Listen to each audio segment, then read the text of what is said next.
We are a local podcast network, and we've lost the tip. Oh no! Okay, we found it. Okay, we're a local podcast network. The show is called Costume Couture. It is hosted by myself and Ian over there, Haus of SirynRae Cosplay. We have a few rules. We cuss, we play dirty, and we drink usually on our web series. Yeah! If you plan on doing any of those, you will not be kicked out. Yay! Thank you, Chewbacca. Secondly, about the panel, this is a very discussional, very anecdotal panel. If you have stories you want to share, you can just come up here at any point and I will hand you the microphone and you can discuss as well. Let's introduce the panelists. So we'll go from farther to... From brightly colored to darkest colored. Oh yeah, Right? Do you want us to do our thing? Yeah, you do the thing. Oh, by the way, They have a thing. we're doing like, we're doing our intros like that, so do something really quick. I'm not doing... Oh, God. Yeah, think something really quick. Just say Sean. No pressure. Right, set, go. Oh, me first? Yeah. Hi, I've had all you can eat breadsticks at Olive Garden. I put them puff and Hufflepuff. Lunar Flare. Hi, I'm that pesky 10 pounds you just can't lose. Ian. I'm the lipstick on your teeth before your photo op, anachronistic. I'm the cold sore that showed up on your wedding day, Regina La-Rae. And on that third pair of Spanx, you just know we'll finally do the trick. Great. And welcome to the panel! Yay!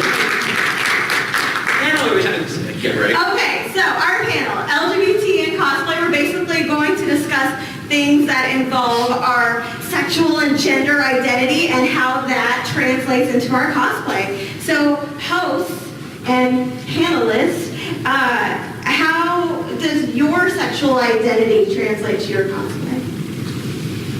Ian. Who's gonna go first? Ian, you are. Okay. It's your show. Alright, cool. So, I am pansexual. So, I, don't necessarily see, gender. I've, dated trans men, trans women. I like to say hearts, not parts. Yes, there you go. Hearts, not parts. That should be a bumper sticker. It probably is. If anyone finds that for me, let me know. But so I dress, my characters are very, on the LGBT spectrum. I go from, Harley Quinn, who was bisexual, to, James from Team Rocket, who we don't know. We're just gonna. I'm quite sure. He's he's always the one He's dressed as. definitely fluid. Yes, I'd say he's gender fluid. So He's just like ready for anything, really. He is. You're like Bugs Bunny. Oh. Yes, and like Bugs Bunny too. So I pick characters that are very much like that. I don't like, necessarily doing, the rough and tough straight guy. I'm not going to be ever dressed as Negan. So, But I will be. right. Funnily enough. Ooh, so that's, not really my thing. I like, expressing myself through makeup, through wigs, brightly colored, shiny things. So that's what I do. How would you define your style of cosplay? I do lots of like gender bends, so I'd say mostly gender bending and sexy. So yeah. Anachronistic? I'm anachronistic. I am bisexual. I'm also the mother to a pansexual teen and a bisexual teen, so we're just a very supportive and inclusive household. I tend to very ultra femme cosplays. I'm the one who's pulling out the big hoop skirts of the Disney princesses and more glitter. Luna and I are cosplay sisters in that regard, for sure. But yesterday, I did my very first cosplay, which was very interesting and exciting. I did Negan from The Walking Dead. She's a straight up full dude. masculine, So binding it in, beard, the whole 9 You yards. did a deeper voice, too. Yeah, I was Negan all day, so I did drop my voice down a little bit. I got to experience what it's like to have life on the default easy setting of white male, where I could just be like, move, get out the way, I've got a man spread here. And you did. And I was like, oh, I don't know if I want to go back. But here I am today, back being the damsel in distress. So, I do like to play around with that a lot. Regina? I'm a man. I just like to preface it. No, I identify as a gay male, but I perform in drag, but I really tend to go for the more androgynous looks. As you can tell, there's no wig on this head. And then in drag, I really like to celebrate like super strong female characters, unless I'm Ariel, because we know she was just whitey. But I really like Storm is one of my favorite cosplays that I like to wear, just because it's just super strong female presence. And that's even my name. My name comes from my mother, because I think about strong female presence when I do drag. And so I took my mother's name, and she loves it now. She did it first.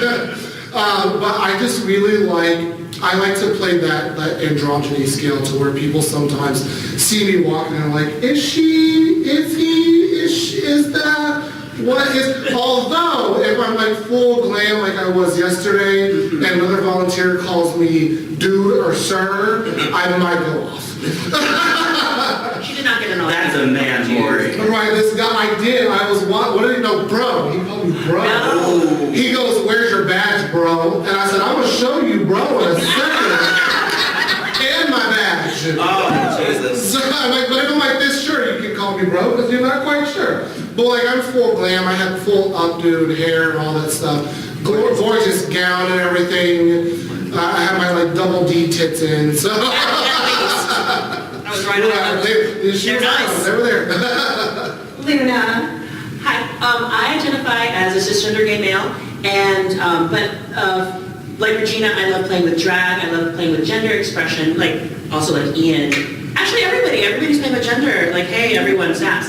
Because gender is a construct tearing apart. But I think that for me, I got into cosplay and also into drag because I grew up in a house of like really beautiful, strong women. My mother and my grandmother and my sisters, they all were very inspirational to me, and I kind of grew up as like an ugly duckling, and I always wanted to be beautiful like they were, so I think I gravitate towards characters that remind me of them. Like, I love Usagi from Sailor Moon. I love all of the Disney princesses. If you just look at my cosplay closet, it's just so silly how many gowns I'm willing to make just because I love all of them so much. And I really do like to go for that full glam princess effect. That's like I'm happiest when I'm just being able to twirl and sparkly. So that's what I like to do. Yay! Okay, so everybody, what age or around what time, if you don't want to reveal your age, did you start playing with gender, start playing around with your sexuality? Not exactly when you came out, especially if that's a painful moment for you, but just when you started to have fun with it and incorporate costumes into it. Luna.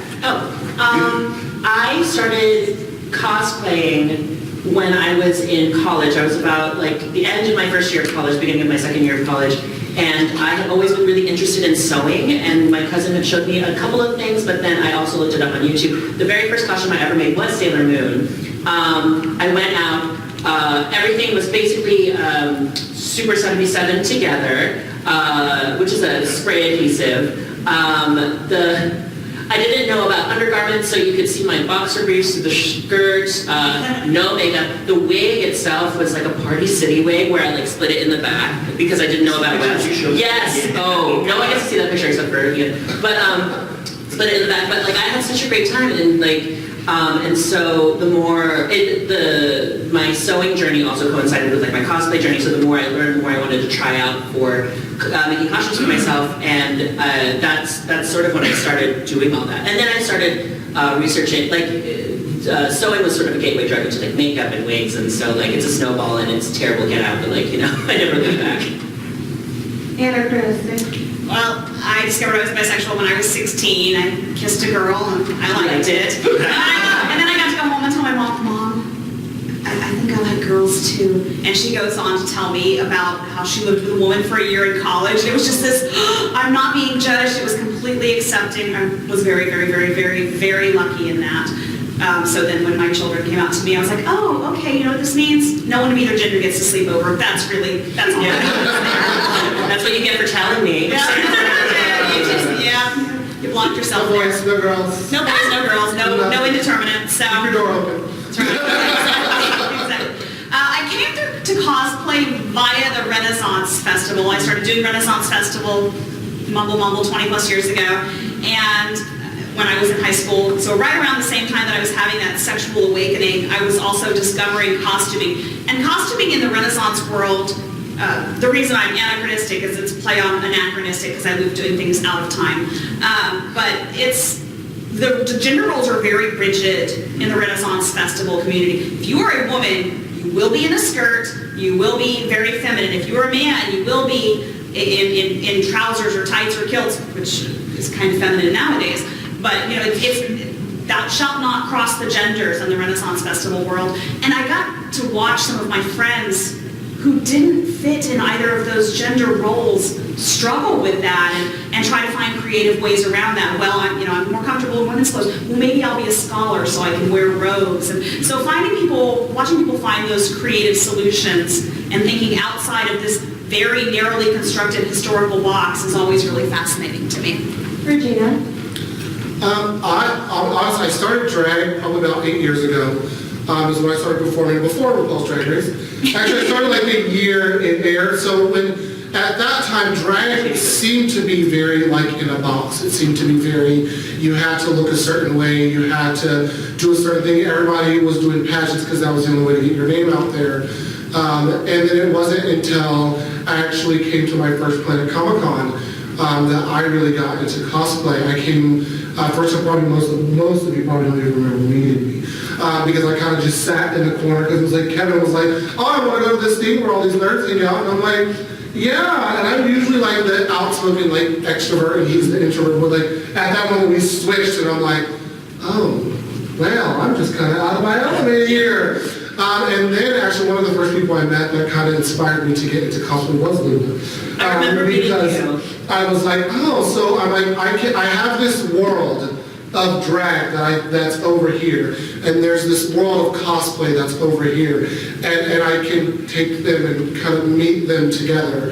And it was after that first year Planet Comicon, I was competing for a pageant. I did Storm for solo talent, and then the next Planet Comicon I was like, oh, I have a costume for Planet Comicon now. And so it's been a good 5 years for me now in cosplay, which it was those two were probably the first two people that I met in cosplay, and that really got me out of my like, oh, just drag shell and thinking I can just look a certain way. It's really interesting to think about how, just like as a side note, how much drag has changed in such a short time where it's, and also by that token, like how much gender expression has changed in such a short amount of time. And I really do credit, like the world, like the larger world just being like, just being more open to question and like being more open. And at times it doesn't really feel that way. At times it feels like, the borders and the box is getting smaller and smaller. But I really do think, at least at this moment, look at us all sitting here. I don't think this would have been the thing that, like the panel that you would have seen like even 8-9 years ago. So I think it's just such an interesting time. This is the 5th year that Planet Comicon is at Bartle Hall, and this panel did not exist that first year. It did not exist in 1989 when he hosted it for the first time. So we've done this panel twice now, and every single time it's been really rewarding. So I think we're going to try and continue it. Yeah. Ian, do you have? Yes, so I started cosplaying in 2011. That was my senior year of high school. And You're such a baby. I know, I'm such a baby. I am a child. But I can drink, so it's okay. So I always have loved really strong female comic book characters because there's not enough women, there still aren't. But my favorite character of all time was Harley Quinn. Because I identify with her because she's cuckoo. And she's, she can smile and get herself out of, a ticket, which I've done that once. I've used my charm and charisma. I've always, identified with that character. In 2011, I wanted to do my first cosplay of it, but that's also when the new 52 revamped everything and made Harley look like a total clown slut. So, it just didn't look good.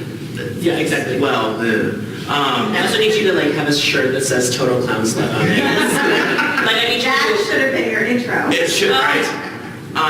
But so I'm like, well, maybe not. But then I redid it, and what I like about doing my gender bends is that I will take a character like, for example, Maleficent, who's very stoic and very, regal and very feminine, and then, put armor on it and, do things with the horns, with the, cape and everything, and make it, very masculine. So that's how I basically got into cosplay and stuff and expressing with my gender identity.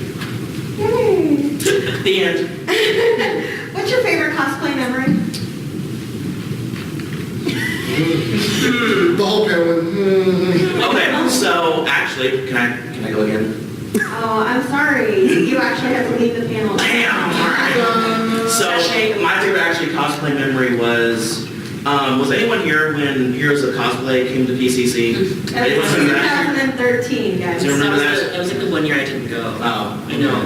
Well, I entered in the costume contest just like whatever, as my gender bend Harley. And I remember, just walking out, I got the applause from the crowd, I'm like, okay, whatever. And I walk off stage and I hear the judges when they're announcing the winners, they say, well, this one was kind of a hard one to play, so I'm just, twiddling my thumbs going like, all right, and they, say my name. I didn't register at first, and I'm just like, no one else was named Ian. No one else was a male Harley. Oh my God, that's me. So I walked up and they don't do them anymore, but I got the big championship, like WWE Planet Comicon belts. And I still have it in my room hung up, so that was my favorite cosplay memory. And then also meeting all of you guys. Oh. So, yeah, now. Luna. I have like 2 quick short ones. Oh my God. Okay, so one of them, really quick, I got to go see, raise your hand if you know who SirynRae Scott is. Thank you. SirynRae Scott is a Broadway actress. She was in last 5 years. She originated the role of Ursula in Little Mermaid. But I got to see a show here in Kansas City where she was attending because it was a show based on her life. And people got to meet her afterward and just talk to her. And I got to show her a picture of my Broadway Ursula cosplay. And she told me I was like prettier than she was in the costume. And I know she's probably just being nice, but like that made me feel really good. And then my second favorite cosplay memory is actually a more recent one. Recently I got to be involved with Make-A-Wish for a little girl's wish day. And all she wanted was a princess to go with her on a shopping spree. And years ago, if you told me that, I would have been able to just be a part of that little girl's day and make it special, I would not have believed you. But it was so much fun. We just toured through Oak Park Mall in matching princess dresses, and it was like one of my favorite days. Hey, Regina. Oh God. I've been a member of the 501st and Rebel Legion for so long that I have so many. But one of my favorites has to be, we do a lot of work with Jessica and the Make-A-Wish, and we went to a kid's house for a party that they didn't want at an auction, and Kevin and I made him a little Jedi robe, and we bought him a saber and took it with him and everything. He wore it all day, ran around, and was smacking everybody with the saber. Broke a few Stormtrooper armor. Oh no! But my favorite part was at the end, we were getting ready to leave, we're packing up, and he took the robe off and the saber and was giving it back to us. And we're like, no, that's actually yours. We made that for you to keep. And he's like, awesome. And he's like, so happy and hugging everybody. And it wasn't his reaction that makes this my favorite part. It was his family. They were all completely in tears. Because, this kid is so happy. And they were like, the grandmother, like, this is the happiest we've seen him in a while. And we were just like, and then now the rest of us are in tears. And they're like telling us how he's been down. And him in this robe just was the best moment of his life. And we were just, some of the ones that were in helmets are lucky. And while we're all sitting there like, what are you talking about? I'm not crying, you're crying. But that has to be my favorite one, because he thought, he's like, oh, here's a bag. I'm like, no, that's yours, keep it. Anna? Every time I get to go do children's charities, that's always amazing. But I think probably my favorite was I wore my Princess Leia last year, right after we lost Carrie. And a little girl came up to me and she was just kind of starstruck. And she was taking pictures with cosplayers. She was dressed as Wonder Woman, and she had an autograph book, and she asked me to sign it. And I'm choking back tears, and all I could think to write was, and of seeing this young African-American girl dressed as Wonder Woman, believing in strong women, and all I could write was, you are our only hope. Oh. That's all I so, yeah. All right. I believe the strong females and these strong young cosplayers, this next generation, they are the ones that are going to make a difference. They're going to make this more inclusive hobby. They're going to make this a more inclusive world. They're going to get all the old white men out of power. It's going to be great! So I had a really good moment yesterday. It's not my favorite, but it's so good. So I'm a print booth this year, and as you can tell, I pick either lesbian or very slutty characters to portray, because I know my demographic. Well, my demographic is usually horny old men, and yesterday I had a 10-year-old little girl come up to me, and she's like, I've been following you since I was like 5, and I just want all your boobies on my wall. It made me feel so good, because when I was 10 years old, there's no way I would have thought to be out and open, and I was just holding hands with little girls, like, this is the closest I'll ever get. So that made me feel really good. That's amazing. I just Just a wall plastered of boobies. Well, I kind of ignored that and just felt like, You just felt the feelings. You were just like, here's my She's the Pamela Anderson for this generation's lesbians. You know, she's going to be on all their walls. Yeah. Oh my god. Jill Tills, some spank banks. Jill Tills. Oh my. does anyone in the audience have a favorite cosplay memory they'd like to share? Any Yes. questions at this time? I would say, by the way, it is a Q&A, so if you guys want to ask questions, just go for it. Raise your hand. If you don't, we can continue. Are you liking the content so far? Should I switch it up? This is your panel. No, you're good? Okay. Yeah, okay. So who are your cosplay role models? And vice versa, who are your LGBT role models? Okay. Luna, you go. Okay. You had like I was this. like, in my head, I'm like, I would say that my cosplay role models, this is so stupidly cheesy. Everyone here on this panel, first of all, and also like my Another Castle Creations family, I like really look up to people who just, because, you know, just the greater Kansas City cosplay community, I feel it has its moments where, you know, it's not all warmness and sunshine like Hufflepuff's like, but there are these moments where like you do share a progress pic, or you do share like a portrait that you really like, that you of like a photographer that you've worked with, and then it's just so supportive, and you get to see people grow, and you get to see people just develop their craft, and I think that's so inspiring, and I love just the work and the creativity that's in the greater Kansas City community. It's always really inspiring to me. I would say that my gay lesbian role models.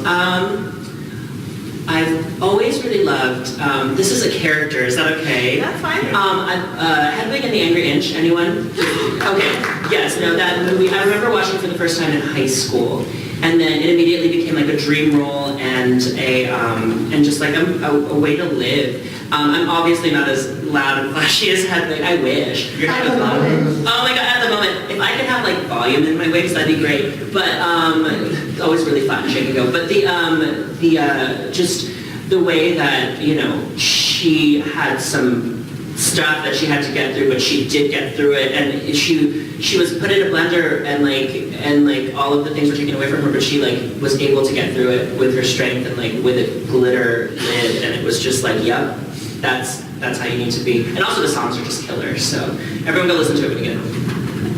Emma. And this is not a kiss up at all. Luna is my cosplay goals. My poor husband, my poor long-suffering husband, has definitely heard me wailing, why can't I be pretty like Luna? This is all painful. Yes. I don't care. It's so pretty. Oh my god. But then, I mean, that's just not even a joke. It's just, I love you. LGBT goal, I have a really great friend, Shauna McGuire. She's an author, and she writes characters for the now that are LGBT, and she's getting them out into the mainstream in ways that has never been possible before. And she's winning awards writing real, true LGBTQ teen characters and adult characters and ace characters, and that's okay. And it's just, so yeah, I'm in awe of her, and she's a phenomenal person, and so she's my idol. Yay. Regina. Was it me? My turn? I have to say, again, I'm going to just go with her, and I am kissing up because I want to need something in the future. But Luna, honestly, and although she's younger than me, it's still one of those things, like I said, when I met her, it inspired me to really take my drag and my cosplay together, and every time she posts a picture, I'm like, that bitch. And I see her in things, and I'm just like, it's incredible, and it's amazing just the detail that she puts into her work, and again, it's cosplay goals, and I know she probably doesn't look at herself that way, but I honestly do. I mean, just like even her hold on yesterday, I'm like, I wanted to get there already. You're already there, you bitch. Damn it. I feel like You already got it. so lazy. It's ironic. That's exactly how I feel. I'm like, oh, I'm going to do this cosplay. And she's like, oh, already 10 steps ahead. It's already a picture on Instagram when I'm like thinking about it. She's already got the whole thing done. So it's amazing to see and to share like such the space with such creative people. And so it's really amazing to see her do that in growth. And I am sucking up because I might need something in the future. You know, if we make Drag Race together, so I'm sucking up right now. We've already like planned out our feud, and everything's gonna be real good. Tune in. Yes, right. And then as far as influences LGBT, I have to say really, and I get mistaken for her a lot when I'm in drag, so it's natural. But Laverne Cox is truly amazing. If you've ever watched her, you know, speak about, you know, true LGBT issues, like she really goes in. She's not afraid to say the things that most people are afraid to say. And I love her in that aspect. Another one I love is, even though she gets a lot of shit because she does open her mouth too much, but Willow, she does speak a lot. Sometimes she speaks too much, but what I love about her, she's willing to apologize for it. And she's willing to admit her mistakes, and that's what you have to be willing to do when you are in the public eye, because a lot of the Drag Race girls are just out there doing stupid shit like Valentina. But they're not apologetic for it. When they do apologize, it's fake, and you know, and that's why I love Willow and Laverne, is that they're not afraid to use their voices for good. Don't apologize for who you are. Yeah. Right. Apologize if you hurt somebody. Don't apologize if it's you. Right. So I'm going to skip you because it's your show. We'll come back to you. But I want to segue with what Regina was saying. Let's talk about some of the negatives of cosplay, or the negatives of LGBT, or, you know, just, you know, misery loves company. Let's commiserate a bit. What's one of the negatives you can, okay, you go. I can go now? You can go. Cool. I'm not like shunned in the corner. You're not shunned in a corner. I'm kidding. You're literally in the middle of So, real quick flashback, the Sharpie says Magnum. Anyway, so, it does. Ice cream. Yes, exactly. It's delicious. That was a fun fact. Yeah, right? So, I see a lot of negative stuff on a thing called Grindr. And that's where we meet for hugs and kisses. So, It can also be is there anyone under 18 here? Yay. Yeah. Okay, well, I can't do Kisses. it. Yeah, hugs and kisses it is. Yeah. So, I see on profiles a lot of the times, and you can tell, well, you can't because you're in a relationship, but you see, you know, no fats, no femmes, no Asians, no trans, no, you know, whatever. I hate that so much. Vanilla, have you ever seen the Vanilla and Spice Nut Chocolate and Rice? Yes. That's awful. It is. It's horrible. Get it out. Oh Get it my out. Yes. You know, this man, you know, it's Yeah. like, Oh, it's bad. you know, I only want, you know, twinks only, and everyone from the age of, you know, 18 to 23. So, That is disgusting. Like, I want Yeah. to vomit. no, it's horrible. It's a huge thing in gay culture. Yeah. And, you know, and especially with this current administration right now, we all need to be supporting one another. We all need to be there for each other. So having that, you know, excluding, you know, 3/4 of the gay community is horrible. It's toxic. It's poison. I see it all the time. And I'm like, well, not me, not me, not me, not me, not me. All right, I'm just going to go play Assassin's Creed now. Goodbye. Right. I was saying just like somebody else said it. It's just a preference. It's racist as hell. Yes. It's just a preference, and you can't put no Asians, no blacks, and go, it's just a preference. Really? What is it that you don't like about it? You Yeah. can't just say it's that and then just put that. Right. It's right. Yeah.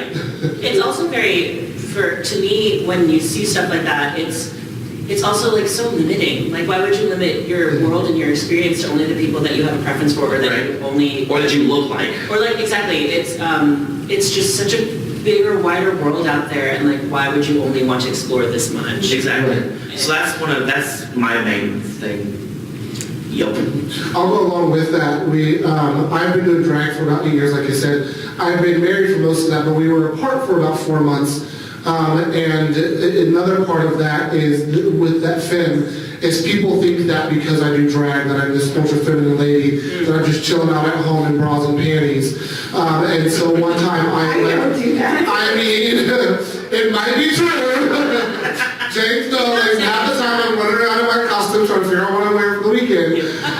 But one of the experiences for me was this guy that I knew, and he never knew, he knew Regina, he knew Corey, but he never knew they were the same person. And so when I was single for that 4 months, like I'm talking to him, and he's like, oh, we should hang out, go on a date, and blah, blah, blah. And he's like totally into it, and then somebody called me Regina, and I was Corey, and he was like, oh, you're Regina La-Rae?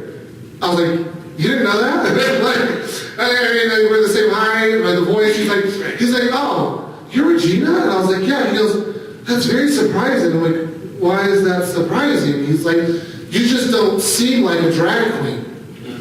What? What the fuck does that mean? And that's why I was like, well, how am I supposed to act? Am I supposed to be, yes, honey, yes, queen? Like, honey. let's go to drag queen. Like, what am I supposed to, how am I supposed to act?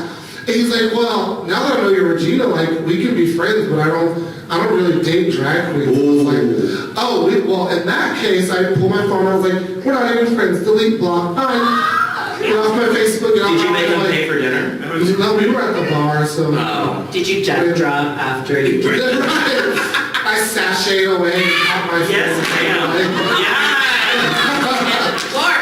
But yeah, I mean, it was just such you don't realize that happens with some of the people closest to you. I've literally known this guy for years, and he never put two together. But to have that happen so quickly where you're just like, whoa. I've known you for years and never knew that you had that inside of you to be like, oh, you're Regina? Well, I don't date drag queens. Sorry. Rude. It happens too much. Oh, yeah. My two best friends from kindergarten to senior year in high school came out as very racist and homophobic just on Facebook one day, and I was like, well, that was 20 years wasted. That's how I was with one of my previous relationships. She came out but she said, you know, oh, well, my dad would never let me date insert and we're here. I'm like, and goodbye. We are no. Thanks for escorting yourself out of my life. Yes, I'm just gonna goodbye now. And I think, and I'm sure that many people here have experienced the issue of bi erasure. You are either gay or you are a lesbian, and never the twain shall meet. So I am currently in a monogamous heterosexual relationship that has not erased. You know, I'm bisexual, but I'm strongly bi-romantic. I get huge crushes on all my female friends. My poor long-suffering husband, again, has to hear me cry because I'm not going to pursue those because we've committed to a monogamous relationship. But that doesn't mean that those feelings aren't real. That doesn't mean that it's not intense and painful and hard. And then to have people like, well, that doesn't matter because you're married. No, it still matters. You know, that's still a part of who I am. Or just because, you know, when I was in a lesbian relationship, that didn't mean I wasn't still attracted to men. And that erasure of bisexuality is continually a problem. It's very easy to pigeonhole someone. Well, you're in a relationship with a man, so therefore you are only attracted to men. You're in a relationship with a woman. You're in a relationship with a trans person or a gender person, so you're only attracted to that. That's clearly not the case. Attraction is a spectrum, not a single point on the line. I've always gotten, because I'm bisexual too, that I was selfish. Because I couldn't choose. Oh, yeah. I was like, well, I did choose. I'm also in a heteromonogamous relationship, so clearly I've chosen. But, you know, to me, a mouth is a mouth, people. So, you know, that was fun in high school. Everybody loves boobs. I'm only selfish because I asked for a credit report in the first That's place. true. That's true. That's, I mean, is that... That's a different kind of profiling. There's not a letter for that, is it? No. In the barbecue. Yes. I also It's a dollar sign. It is. Just really quick, I just wanted to say that as far as bi-erasure goes and things like that, I have also been very guilty of that in the past because even in like a joking way, when you're just trying to be like, you know, like kikiing with your friends and stuff like that, like those kind of comments really do sort of contribute to that environment where like people think that that kind of thing is okay. And so like once, I think it's, you know, important to learn from the things that you need to learn from, but just realizing that creating environments that you want to be welcome in means that you have to be welcoming to other people as well. Exactly. So sorry, I know that preaching to the choir, but it's just something that I wanted to say. No, that's an important distinction. I will be the first to admit that I've said things that are ignorant. Okay. I have done things that have hurt people. I think we all have. I was a little asshole. So growing from that and recognizing that I caused pain at some point, even if it was minute and nobody showed it, you know, I can look back and say, well, I'm better now. I don't do that now. Absolutely. Okay, so what are some of the negatives of the cosplay community? Because, you know, I always get, like, every costume I wear, I get millions of, hey, you did great. I don't get millions, I'm exaggerating. But I always get at least one person who says, you are way too fat to do that. I was about to say body shaming. It's such, like, I feel it's like the biggest thing, and like, you know, it becomes something, again, like where, you know, the kind of environment that you create, you internalize that stuff so much, and you can only say to yourself for so long that I'm going to be strong and I'm going to be the bigger person until it like really just wears you down. We did a full Sailor Senshi group for NakaCon a couple years ago, and Super jelly. oh, it was so much not fun. asked. Oh my god. I don't think we were as good of friends back then though. No. Like we didn't really know each other, but like, you know, Sailor Senshi group, let's do it. Anyway, I'm doing it right now, it's on video. But we took this portrait outside and it was like a lineup of the Senshi, and I remember someone, we really loved this picture, and I remember someone shared it online and they were like, wow, some of those Senshi have really let themselves go. And I was, first of all, flabbergasted. I was just like, how dare you? Luckily they didn't get any likes, so whatever their friend group is not a very good friend group. But it was just this moment where it was just like, we were friends having fun. We all got to do this thing together that we really wanted to do for a very long time, and we had a good time doing it. It shouldn't be something where just that one person's comment like takes all the wind out of your sails, but it was a very like, that sucks that happened kind of moment. And I think it's also, is microaggressions the correct term for it? But like those little mini things where, like even I've been guilty of it where it's just like I'm scrolling through either my Instagram, my old Instagram, because I'm looking for hashtags to use in another one, or I'm like going through just like explore, and I'll like start to pick apart things, like I'll be like, oh, this seam isn't straight or whatever. It's just, when you body shame or you like over critique, you lose the fun of what cosplay really is, and I think that's just one of the biggest things.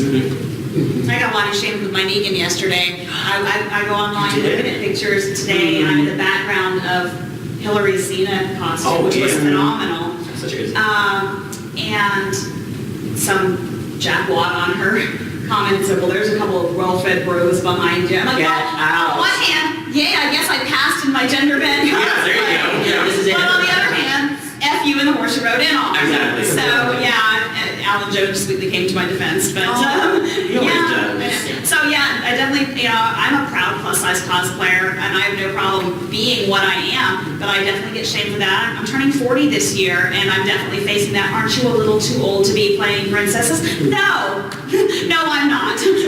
Yeah, I've gotten, well, why don't you just do Joker? Because why should Harley be a guy?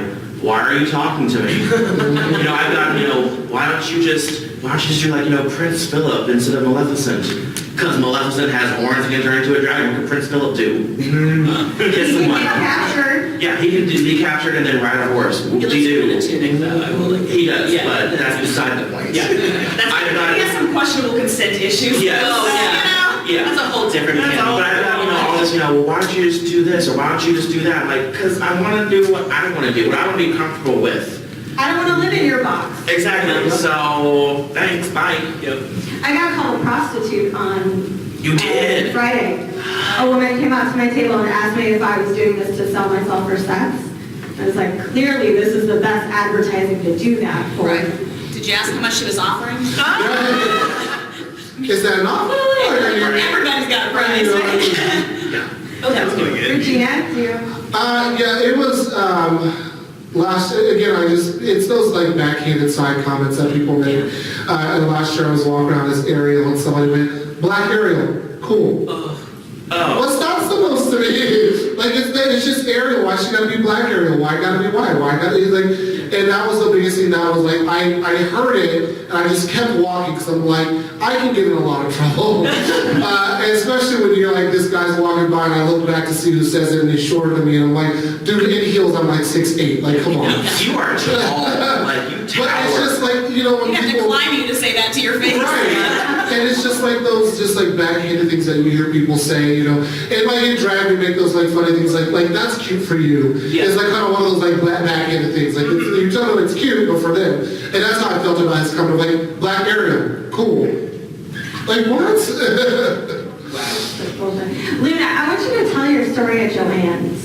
Oh, that was fun. Okay, this kind of adds to what Regina was talking about, but I was at the cut counter at Joann's, and it was one of those moments where I was talking to the person who was cutting. It was a young lady, and she was cutting my fabric, and she was like, "Oh, what are you making?" And I can't remember exactly. I think it was some sort of Ariel or some princessy thing. Something. No, it was Elsa. No, it wasn't Elsa. It was something after Elsa. Oh, I think it was Princess. It was Esmeralda. I think it's Esmeralda. I was getting some fabric cut for a red dress Esmeralda. Sorry, I do a lot of Disney. I really do. So I was getting fabric cut for Esmeralda, and then we realized that we're both cosplayers, and we're like, oh my gosh, so cool. And we started geeking out a little bit, and then I was pulling up photos on my phone, and I showed her a picture of my Elsa, and then all of a sudden she's like, wow, your Elsa's a little tan, isn't she? Ooh. And pause for a fact.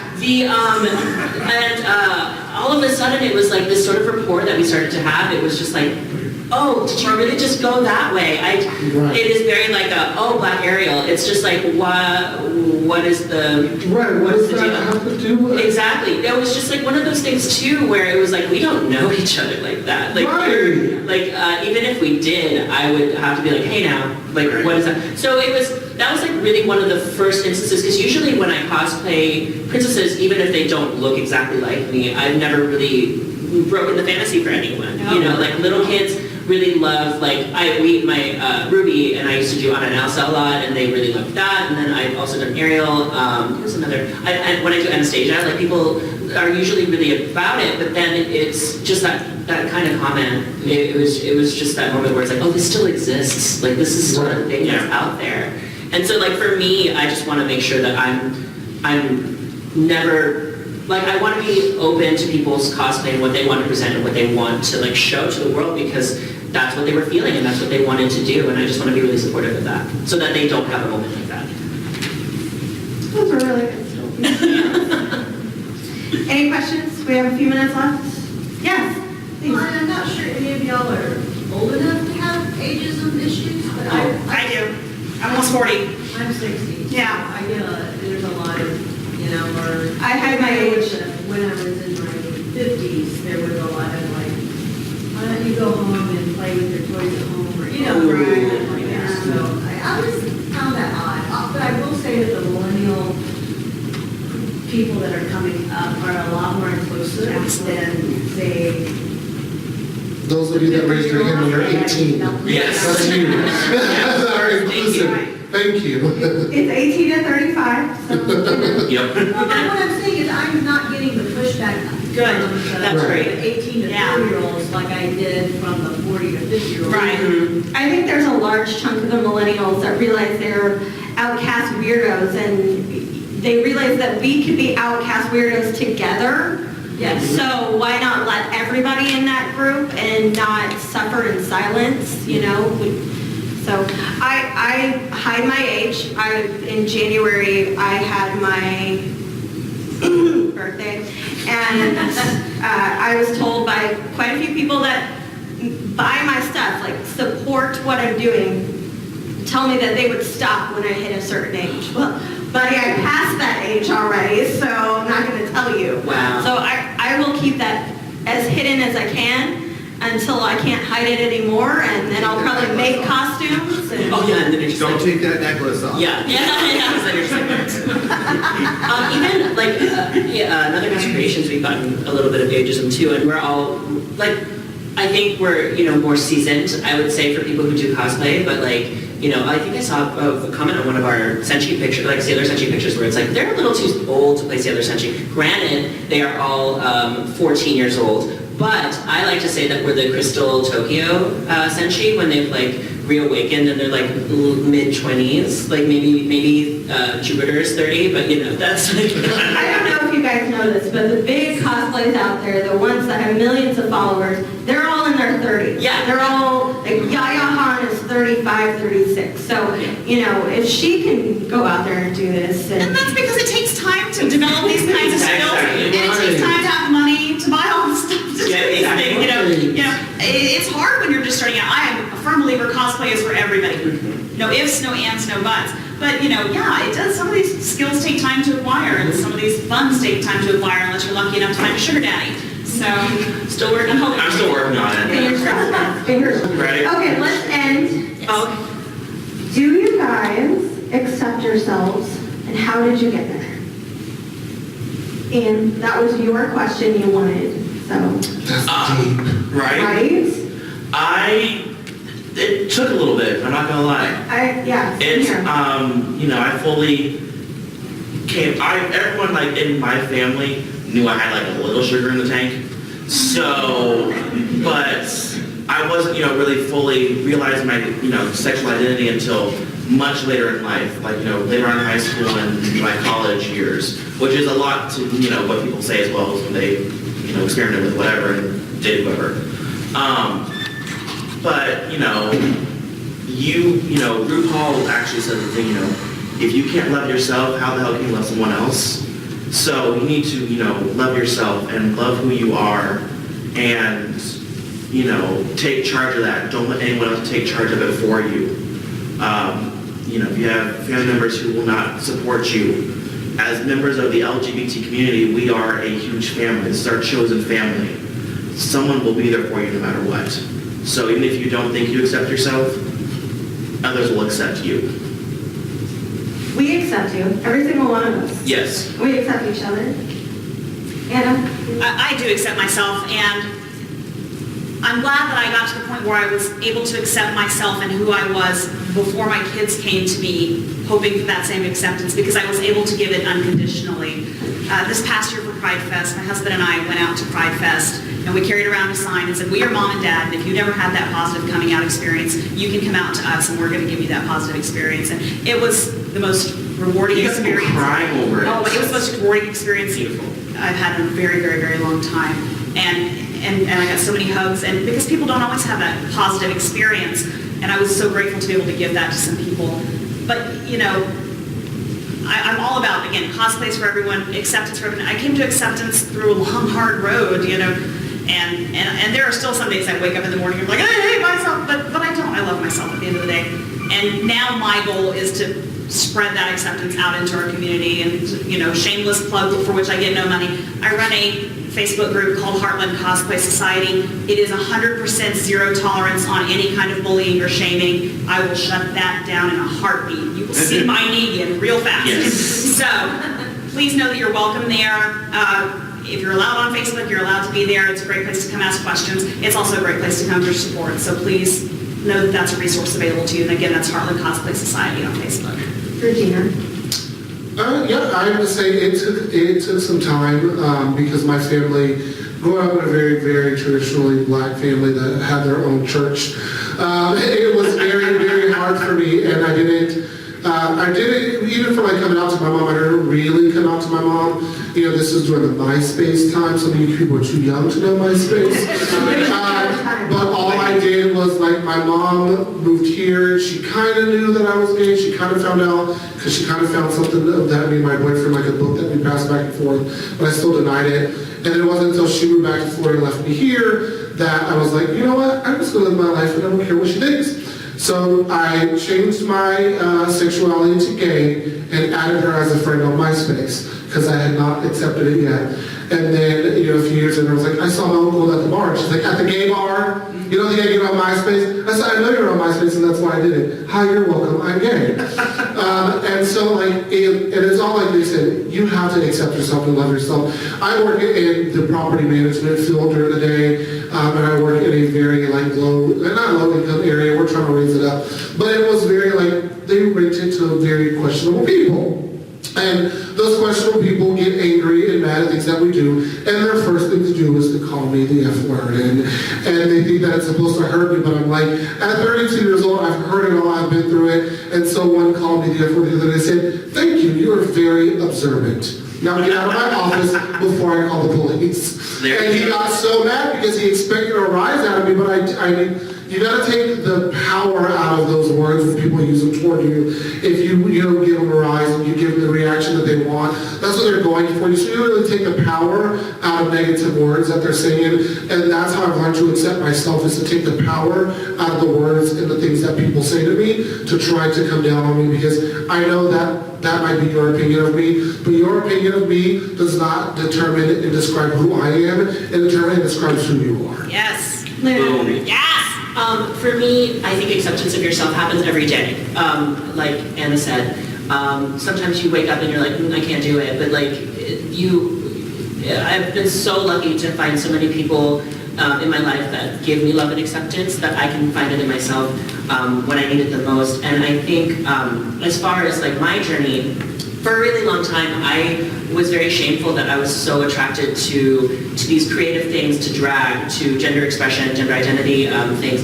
And I hid it for a really long time. I didn't know what to do with it. I didn't know how to accept, but like the more I started to be like, no, this is okay. There's nothing wrong with like me liking to put on lashes sometimes, or like, and it doesn't invalidate my identity as a male. It doesn't invalidate my identity as who I see myself as just because I'm wearing a wig. Like, and it took a while to come to that. And but since I've just sort of let go and let drag, then it's been a wonderful journey, and I've met so many amazing people that also share their passions with the world in creative ways, and I feel so blessed every day. Hashtag blessed. So prayer hands. So it was That's the high five emoji, thank you. oh, is it like you're giving yourself Yeah, no. Okay. It's a high five from God. A high five from Jesus. It is Sunday, everybody, so. It's the Lord's Day. It is the Lord's Day. Thank you everyone for coming out. Yes. Please check out our show Costume Couture on YouTube or heroespodcast.com. Before you go, real quick, I have two things. Yeah. I have two things. Well, actually, three things. One, no, I'm saying. We are I'm way getting over here, I'm doing it time. now. We have to go. So one, we're all gonna get a selfie with you guys because y'all are amazing for coming out here, so thank you. Thank you. And two, I know that coming to this panel, may have been a little different, and so you may have a question that you wanted to ask, but you were too nervous or too afraid. I think I can speak for everyone on this dais and saying, if you want to, you can come talk to us one-on-one. At any time. Yes, Absolutely. we will answer your question best we can or send you to the proper resource to do whatever. But, we love you, and so if you have any questions, please do not be afraid to come and talk to us. Okay, now selfie. Everyone get in. Come on. Thank you. Thank you.